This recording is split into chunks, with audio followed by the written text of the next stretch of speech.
Now, you mentioned that that I guess it was Doug Coe prayed with General Suharto, who was a strongman in Indonesia, and then made an oil deal. What are you referring to? Yeah, that's one of the stories I really delved into these documents. The way I was able to tell this story, I should say, is for all its secretiveness, the family dumped 600 boxes of documents and hundreds of tapes in the Billy Graham Center archives in Wheaton, Illinois. And so I spent years going through these papers and so on. And you would find this sort of whole alternative history of the Cold War. So we know about U.S. support for Suharto, who came to power with the murder, it's hard to know, anywhere between 600,000 and 1 million of his fellow countrymen, whom he described as communists. Sometimes, Suharto's forces would wipe out entire villages on the premise that everybody in them was a communist and had to die. I mean, he was one of the really great killers of the 20th century. And Doug Coe and Abraham Vereide took a look at him and said, that's a man of God. And keep in mind, Suharto's... Wait. Did they say that's a man of God, or that's a man we'd like to make a man of God? Better, good correction, actually. They didn't, neither. They said, that's a man God has chosen.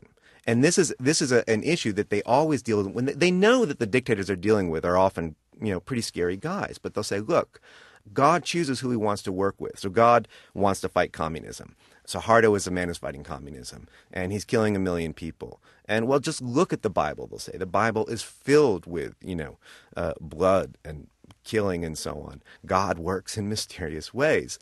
At the same time, they're reaching out to Suharto. They're bringing delegations of congressmen over there. They're bringing delegations of the oil executives who are financing their work over there.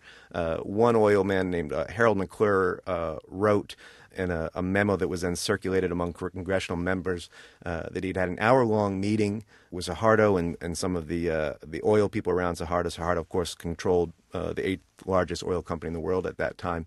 And they had an hour of prayer, after which they moved on to business. And he said it had just been one of the most spiritual encounters of his life, and also one of the most lucrative, which sounds deeply cynical.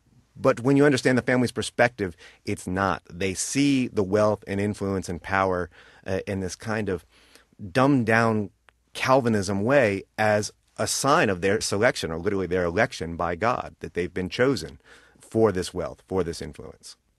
So did this Christian right group, the family, make money on the Indonesia oil deal, or was it not about money for them? I mean, the oil deal wasn't in their name. It was for another party. But, what did they get out of it?